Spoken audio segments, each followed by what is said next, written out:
Welcome to Foundation Training with Bruno Treves. We will now practice the lunge decompression in detail. To start, bring the right foot forward and the left foot back. It is important that you understand that the outer edges of the feet must be parallel to each other.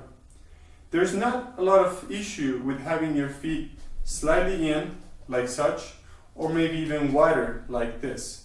Of course, you don't want to go too wide, and you don't want to be overly close, or you will fall.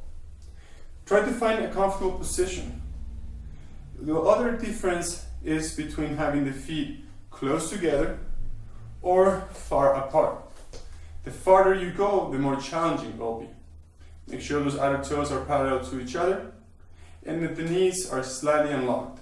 So, not fully locked, not bent. This is not a crescent pose. The hips must be three-dimensionally aligned.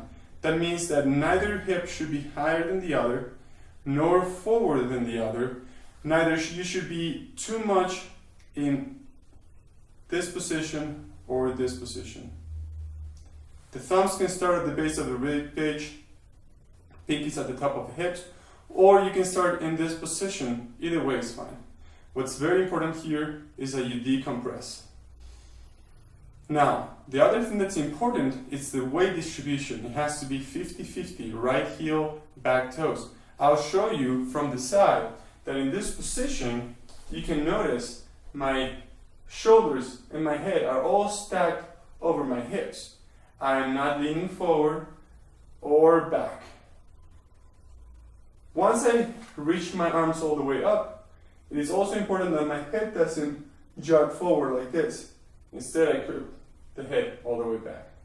When I'm here, again, what's important is to elevate the torso up and not so much the shoulders.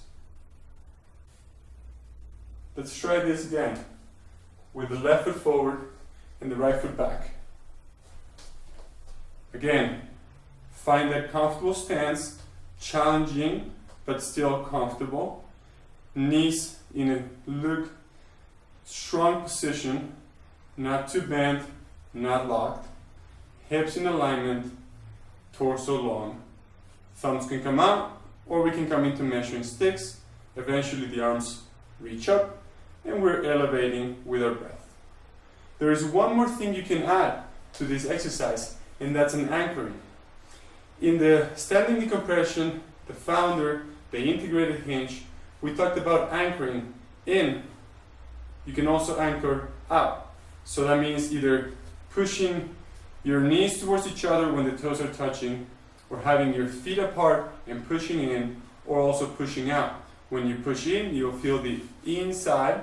When you push out, you'll feel the outside of the legs activated. On the lunge position, the anchor is a little bit different. The right leg is pulling back, the left leg is kicking forward in a scissor-like motion. Again, the right leg is pulling back, the left leg is pushing forward. So you should feel the back side of the front leg and the front side of the back leg. In other words, you should feel the front hamstring and the posterior hip flexors. Once you have that position, you can lift up. I hope that was useful. Practice this as often as you can. Enjoy.